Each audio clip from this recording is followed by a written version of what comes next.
This is VOA Africa.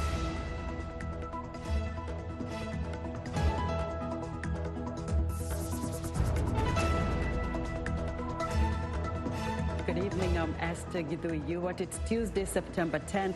This is Africa 54. As Zimbabwe prepares for President Mugabe's state funeral, there are mixed reviews about the former president from his home district of Zwimba. Africa 54 takes a closer look at the Kenyan government's controversial new proposal to tackle the country's affordable housing shortage. And chatbot doctor in Rwanda seeks to revolutionize healthcare.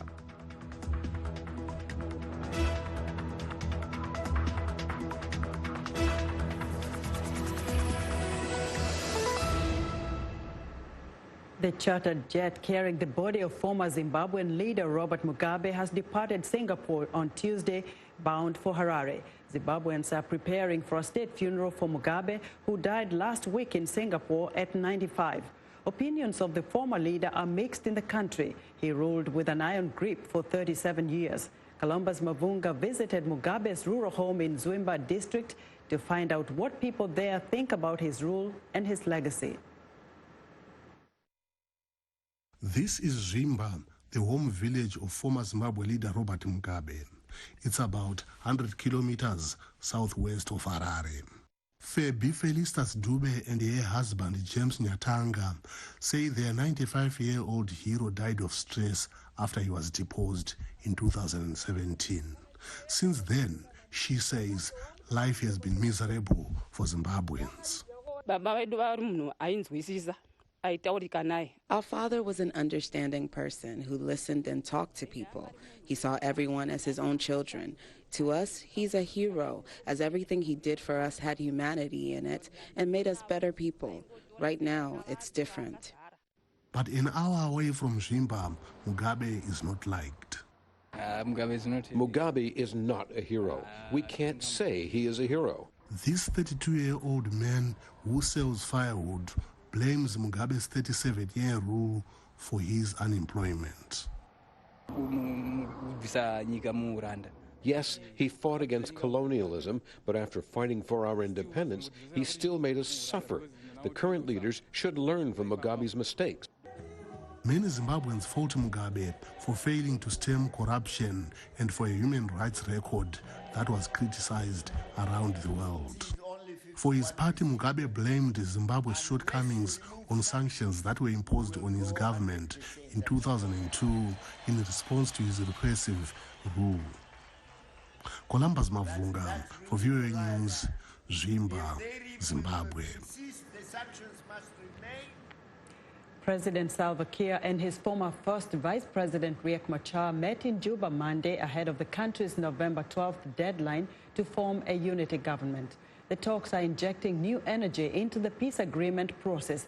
But as Ayen Deng Bio reports from Juba, observers say officials run the risk of missing another critical target. Former South Sudanese first vice president turned opposition leader Riek Machar received a red carpet welcome at Juba International Airport on Monday. He arrived in the capital with a delegation of more than 60 people as talks towards implementation of the peace agreement signed last year move forward. But Machar wasn't the only high-profile guest in Juba on Monday. We would like to tell you that today there are two visits. The visits of the Sudanese delegation and visits of Dr. Riek Machar to meet with the President of the Republic of South Sudan, Salva Kiir Mayardit, so that they discuss on the implementation of the peace of South Sudan. And let me tell you that the meeting of the President of Salva Kiir and Dr. Riek Machar will solve the problem of the country. Machar's arrival comes at a critical time for South Sudan. The parties are due to form a transitional government of national unity on November 12th, a deadline that was previously missed on May 12th after the parties failed to meet critical benchmarks, including security arrangements and the unification of forces and the decision on the amount of states and boundaries the country will have. With just 2 months before the deadline, leading experts say it is unlikely the parties will be ready to form the unity government on time, while others say certain critical stipulations could be completed relatively quickly. In the last meeting in Addis, they decided to cut down the number of troops required in half, which is 41,000. And in speaking to the military officials, they said this is doable. They can do it within few weeks, because the training is not a full course. They are simply a reorientation of what the assignment of those soldiers is going to be. Angelina Ten, the SPLM-IO chairperson of the Strategic Defense Security Board, told VOA Sunday the atmosphere in Juba is not conducive to implementing a peace agreement, but the dialogue is necessary to make progress. The last time Machar and President Salva Kiir met was at the Vatican at the behest of Pope Francis. UK Ambassador Christopher Trott says the peace agreement, coupled with political will, gives the parties a platform to enable them to build peace. We don't want to see people picking and choosing bits of the agreement to implement and other bits of the agreement not then being implemented, because it's a package. So for us, we would like to see work on the hybrid court move forward as quickly as possible. We're waiting to see the signature, and my hope is that the moment there is a fully a new transitional government under the auspices of this agreement that they've all signed up to, we will see progress on that. In late July, the United States, Britain, and Norway blamed the slow peace progress implementation on a lack of momentum.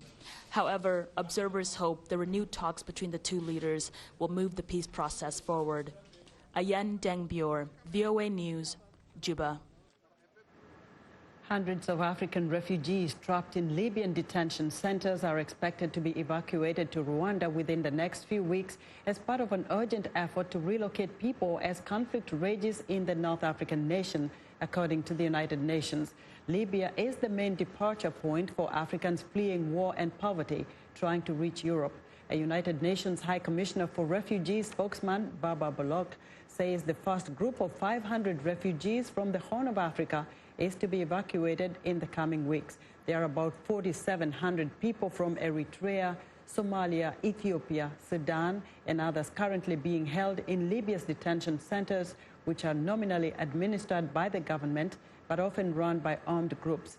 Under the Rwandan deal, refugees will be airlifted to Rwanda in groups of about 50 and stay in a transit facility located on the outskirts of Kigali.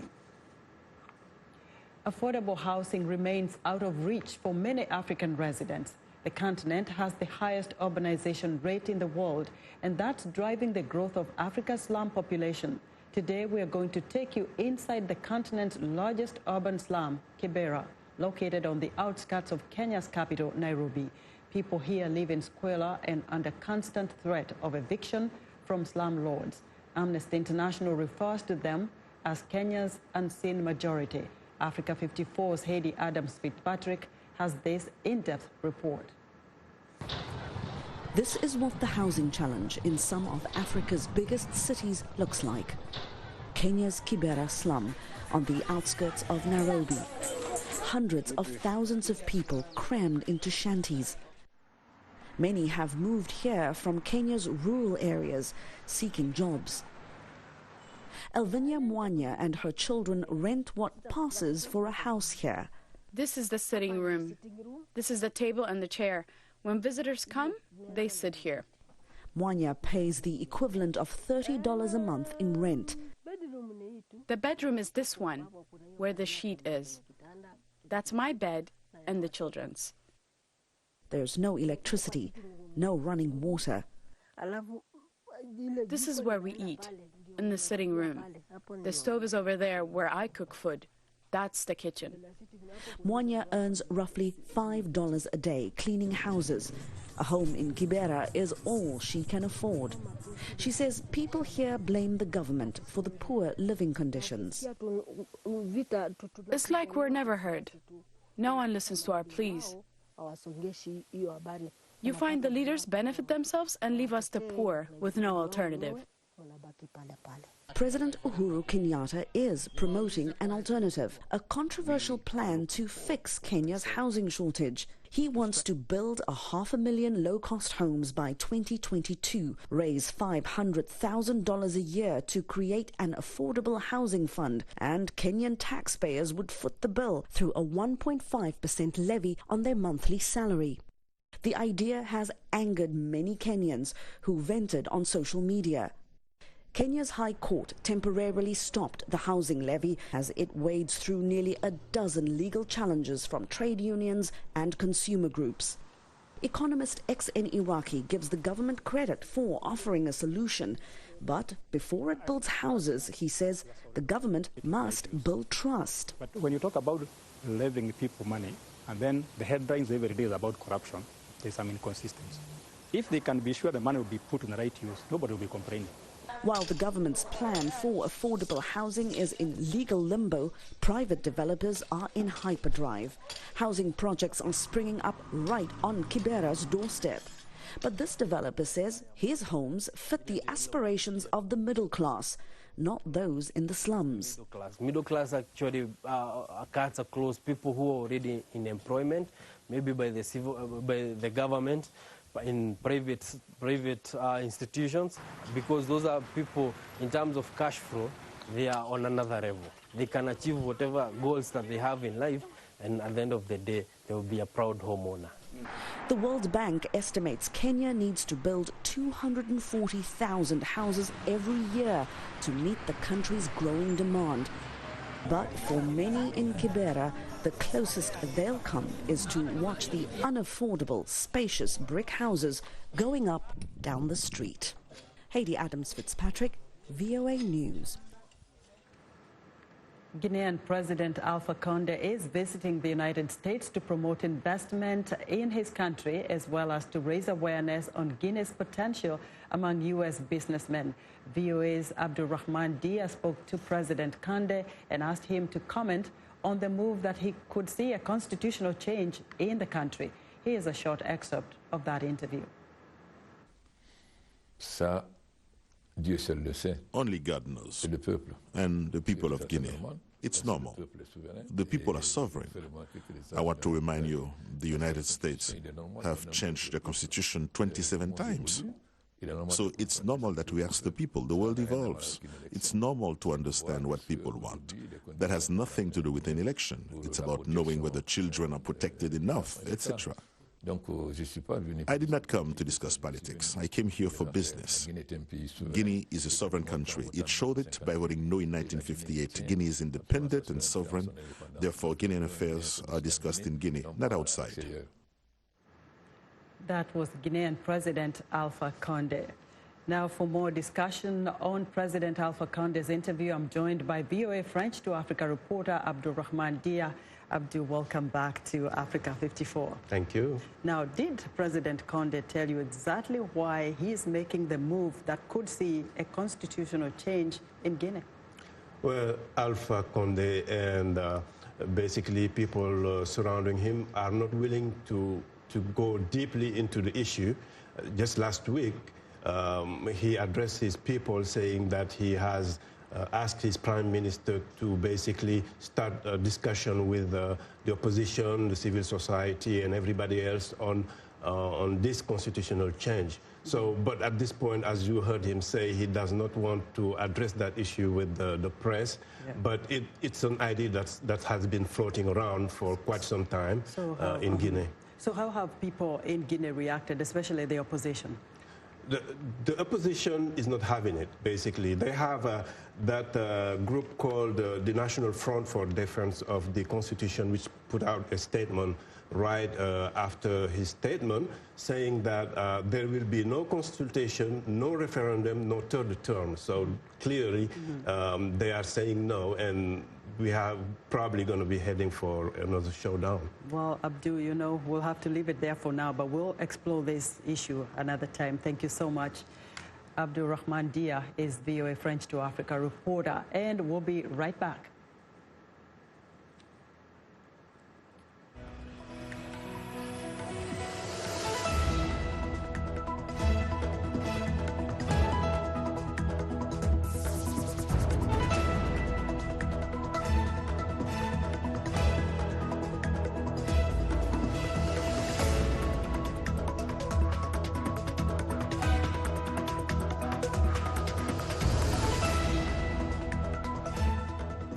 Sheikh Asali, host and senior editor of VOA's international call-in talk show, Straight Talk Africa. Today we'll examine the tobacco industry. We pretty much touch on anything that you can think of. Politics, health issues, human rights issues, you name it, we talk about it. The issues that we discuss are pertinent to most people on the African continent. A very, very rare and unique opportunity to interact with their leaders. The lyrics could be French, English, Portuguese, Bantu, Arabic. It is the beat. The African beat that counts. The beat does all the translations. It cuts across all languages and gives us the understanding that this is the African beat.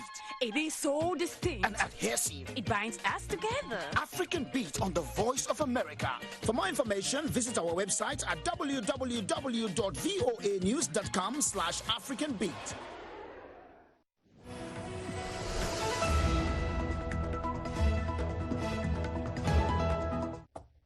I'm Clara Frank, and here's what's trending. French startup Redison has launched a new sensor-based tool for musicians that turns any surface into a virtual drum kit, allowing budding percussionists to play drums everywhere on everything. The system features two small sensors that are clipped onto a standard pair of drumsticks. Using a smartphone app, they reproduce the movements and impact of the sticks as they play an invisible drum kit. Starter kits cost €160, or about $176. And that's what's trending today. Human Rights Watch says the Nigerian military has arrested and detained thousands of children, some as young as 5, for suspected involvement with terrorist group Boko Haram. In a report released Tuesday, the rights group alleges that government forces apprehend children they suspect of Boko Haram involvement during security sweeps, military operations, screening procedures outside of camps for internally displaced persons, based on information provided by informants. The United Nations reports that between January 2013 and March 2019, the Nigerian military detained over 3,600 children, including more than 1,600 girls. Now, for a new politician, exposure on traditional and social media is paramount to re-election. VOA has been following two new U.S. lawmakers, Republican Representative Pete Stauber of Minnesota and Democratic Representative Katie Porter of California, through our project entitled Climbing the Hill. VOA's Caroline Presutti shows us how former law professor Katie Porter is putting her training into practice and making headlines. Every other year, 435 representatives begin their terms at the U.S. Capitol. Nearly 1 out of 4 in this class has never held the office before. The challenge for them is to stand out. Many do because of their diversity. But in January, new Representative Katie Porter, a white American woman, was not well known outside of her California district. The next month, her style of questioning changed that. I'd like to start with... Here she is with the CEO of the credit reporting agency Equifax, asking whether you would be willing to share today your Social Security, your birth date, and your address at this public hearing. I would be a bit uncomfortable doing that, Congresswoman. If you'd so oblige me, I'd prefer not to. Why are your lawyers arguing in federal court that there was no injury and no harm created by your data breach? Congresswoman, it's really hard for me to comment on what our lawyers are doing. Respectfully, excuse me, but you do employ those lawyers. And here she is the next month with the head of Wells Fargo. Are you lying to a federal judge, or are you lying to me and this Congress right now about whether we can rely on those statements? And with another, the CEO of J.P. Morgan Chase. Mr. Diamond, you know how to spend $31 million a year in salary, and you can't figure out how to make up a $567 a month shortfall. This is a budget. It's a cross-examining technique effective in a congressional hearing, where each member is given only 5 minutes to ask a question. I do really think about what can I do in this hearing to be able to create a conversation, not between me and the witness, but between the American people and the witness. It's a style she honed under the tutelage of Senator and current presidential candidate Elizabeth Warren, who taught Porter at Harvard Law School. The penetrating questions grabbed the attention of the House leadership, and soon Porter gained fame as a voice for the Democrats. What also put her in the spotlight, but in conflict with House Speaker Nancy Pelosi, was this announcement she made on Twitter. I've decided to support an impeachment investigation of the president. I have not come to this easily. First-year representatives face the challenge of balancing a demanding Capitol job with family life. Porter flies across the country every weekend to average 30,000 kilometers in the air each month. I made a mini superhero. You did. I have 3 wonderful children, Luke, Paul, and Betsy. The oldest is now 13. They live at home in California. Porter is divorced from their dad. It's not that I haven't been juggling childcare, but it's different when you're doing a job that requires you to be thousands of miles away and fly back and forth and kind of be at the whim of the scheduling of the House floor and votes and things like that. It's also tough for a first-year representative to decide where to lay her head in Washington. Real estate around the Capitol is pricey. Porter is renting one room. It has a tiny, tiny little bathroom and a tiny, tiny little kitchen. It does have a couch that pulls out to a sleeper bed. So when my kids come, that touches the bed. So we'll just have kind of one big place to sleep, and we'll have a camp out when they come visit. Porter says she'll decide soon if she'll move her children from California to Washington for her second year in Congress. Bye, guys. Carolyn Presutti, VOA News. Be sure to join us Wednesday to see how Republican Representative Pete Stauber divides his time between Washington, D.C. and his Minnesota district, where his wife and 4 children live. His situation is a common one now, in contrast to years ago when lawmakers and their families moved to Washington for the duration of their term. VOA's Carolyn Presutti shows us how this former police officer and professional hockey player transitions to politician.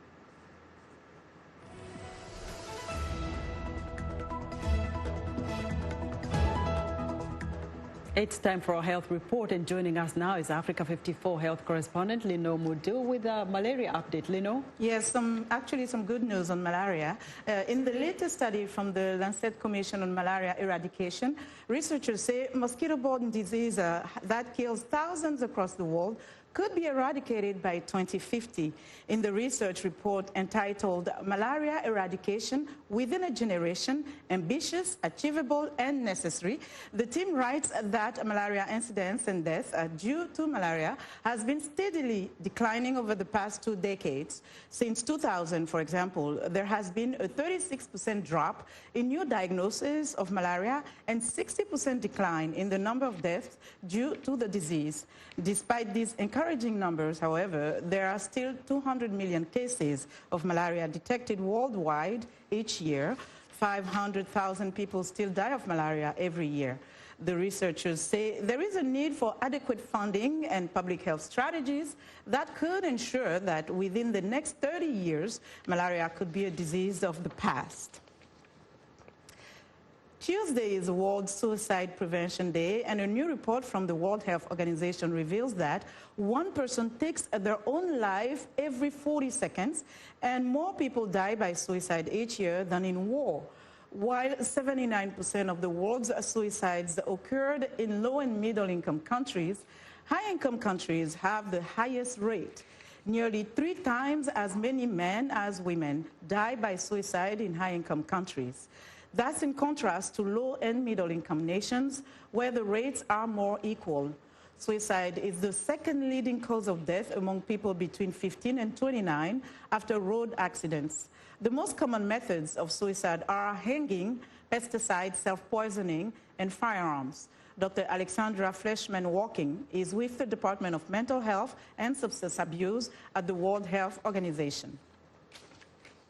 It is always important with regard to suicide prevention that we have to listen to the people around us. We have to take it seriously when someone says they do not want to live any longer, or they even very concretely say that they want to take their life.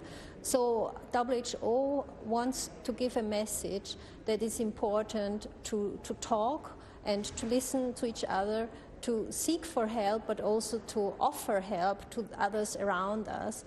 And every one of us has a role to play in suicide prevention, so we all can offer to listen to the people around us in case they're in distress or they need help.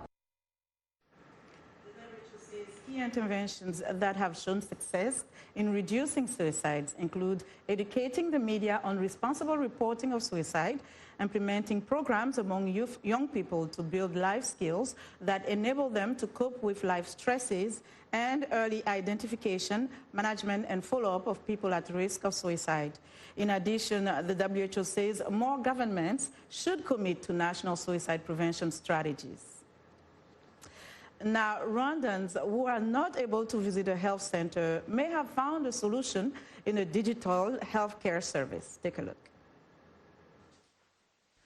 Sosten Uyirangiye is too weak to travel to the nearest health center, located 25 kilometers away from his home, just outside Rwanda's capital, Kigali. I am not feeling well and wanted to consult a doctor. I'm having backaches and headaches. I have a fever and I'm also shaking. Sosten has decided to try Babylon, a mobile app that brings virtual medical services to Rwandan residents. The process is relatively simple. Using a smartphone, patients dial a number and request an appointment with a doctor through the app. After making a payment, the appointment is confirmed by a text message. The patient will receive an SMS with some code, and as a referral letter, that's that code, they will use it, and they can see what exams I've been ordering. And after that, they will send results through our other system, my portal. And after that, I will call you, and I can prescribe some medication depending on the results and depending on the disease. Using artificial intelligence to assess symptoms, a chatbot or software that conducts a conversation via auditory or textual methods provides a diagnosis and relays the information to the doctor. But some Rwandans are skeptical of this new technology. What I don't like about Babylon is that you can have a serious illness without knowing, and then you call for consultation, and then you are given medication. Will the medication really help? You might as well go to the pharmacy. Singa reiterates that the digital platform is not here to replace traditional medicine or treatment. Here I have to insist that we can't treat everything with our digital platform. You can't deliver a baby through digital means. You can't treat a patient that is heavily bleeding using digital means. So our scope is limited, but at the same time it's quite big. Babylon has about 80 doctors and 106 nurses on staff, and the app is free for download for anyone in Rwanda with a smartphone. And that's our health report for today. To stay in touch, find me on Twitter @Linormandou. Esther? No, thank you so much for that report. And that ends our show for today. Be sure to watch Africa 54 on our website at voaafrica.com. Good night from Washington.